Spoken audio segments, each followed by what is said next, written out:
এই সম্মেলনে সভাপতি নির্বাচিত হয়েছেন পুলিন চন্দ্র ভৌমিক, সাধারণ সম্পাদক নির্বাচিত হয়েছেন প্রদীপ মজুমদার। আপনারা সমর্থন নিয়ে এবং আপনারা ভোট নিয়ে 23 জনকে পাঠিয়েছিলাম।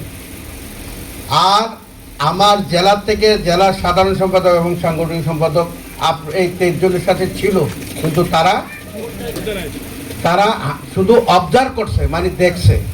23 জনে বলছে যে আমরা কোনো সিগনেচারও দেব না,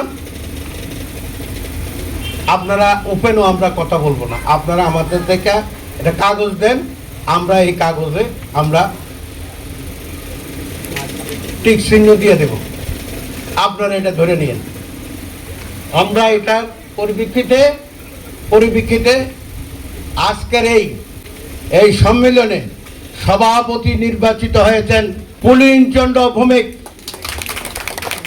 আর সাধারণ সম্পাদক নির্বাচিত হয়েছেন প্রদীপ মজুমদার। আপনারা সবাই একমত তো?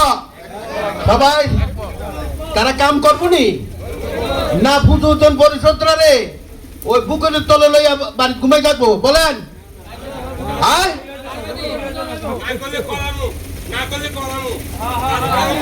এই 2